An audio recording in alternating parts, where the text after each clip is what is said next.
Good morning, Grace Covenant, and happy Thursday. Today is All Souls Day.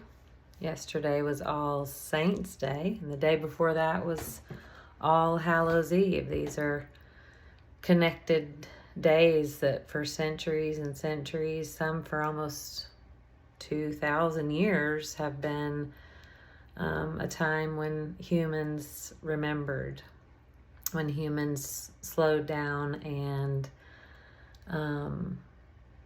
just felt gratitude for the changing of a season, for the way that that those that have gone before us have changed us.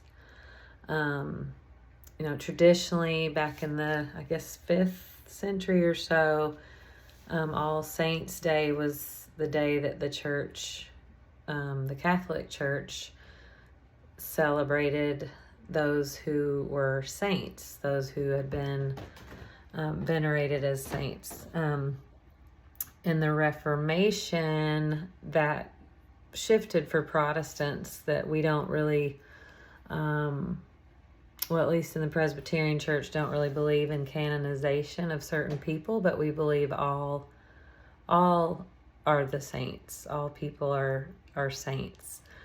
I remember when my grandfather died when I was in high school, and he had been a minister for his career, and so many people came to his service at the church, and I remember several people saying, "Your grandfather was one of the great saints of the church." And that is when I really learned about the fact that we believe, everyone that, is a part of the life of faith is somebody we can refer to as a saint. I am coming to you from my stairway in my house, and I'm here because this is a way that I and my family remember. We remember where we came from. We remember who has gone before us, who our family is, where our names come from, some of the great saints. So I thought I could show you some of these beloved people. Right here is my grandfather, the one that I was just telling you about, Charles Eric Mount Sr. He was a Presbyterian minister, and I called him Grampy. He was such a dedicated, faithful man, just really embraced the vocation of pastor. I've learned so much from him, and I'm very fortunate that during middle school he was the interim pastor in my home church, and I really got to see him at work, and he has deeply shaped the way I understand the sacred role of pastoring. And this is my grandmother. I called her Grand Virginia Lander Mount. She was the quintessential preacher's wife of the time and took that role very seriously, and really was a servant of the church as well. She just couldn't be ordained because she was a woman at the time. I mean, she's been a woman, she was a woman, but at the time women were not ordained. These are John's Shoop grandparents right here. And then up here I have some of my farther back ancestors. My great grandmother, Martha Whitney Truly. My middle name comes from her. She was one of 8 Whitney sisters in Fayette, Mississippi.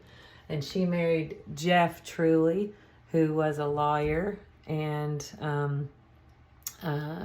they really were some of the, kind of, I don't know what you would say, just really, I guess, pillars of the church there in Fayette, Mississippi. The cornerstone has the name Truly on it. It's not a Presbyterian church anymore. That's changed, but my ancestors were church builders, church leaders, people who really put God at the center of their lives and believed that life and community was a part of that.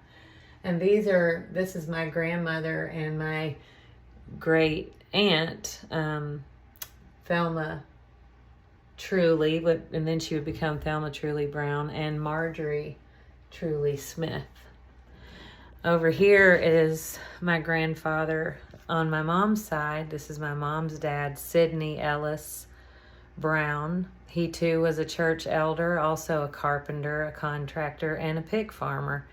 He loved animals. He loved to farm, and I think I got my love of animals from him and through my mom. And my son Sidney is named after him. There's Sidney. I have him right next to him. There's some more beloved people who have gone beyond. That's my grandmother, Thelma Truly Brown. And there's my mother-in-law, who we just lost a year ago.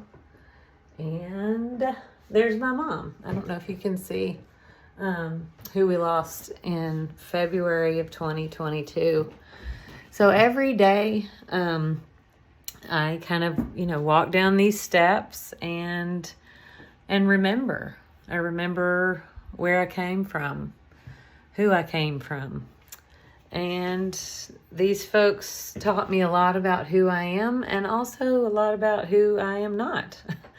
Our ancestors have a way of teaching us. And we also are given both the blessings of who they are, but also the challenges and the invitations to heal some of the generational pain, to do some of the work they didn't have space to do.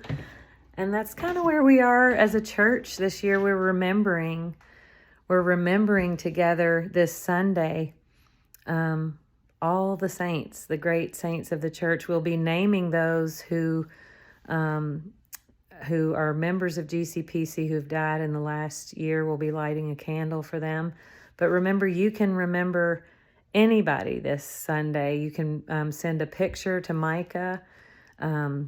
You'll have a chance to say names aloud. You're also invited to bring dirt to add to our dirt that will go into our garden.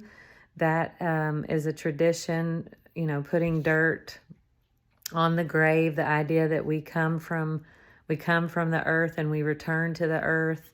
And our Scottish ancestors in the Presbyterian Church used dirt in their ways of honoring the dead, where people would put dirt on the grave together.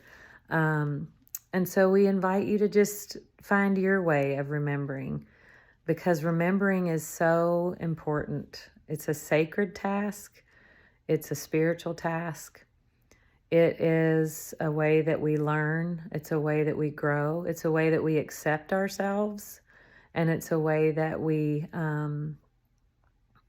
also learn to accept each other and find better ways to be together than maybe our ancestors have had. Or we learn from our ancestors and try to recover some of the things that we may have let go of too hastily, or that our bodies actually really need, that we've lost.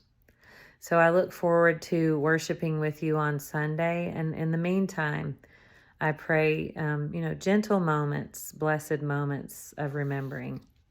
Take care, Grace Covenant. Love to you.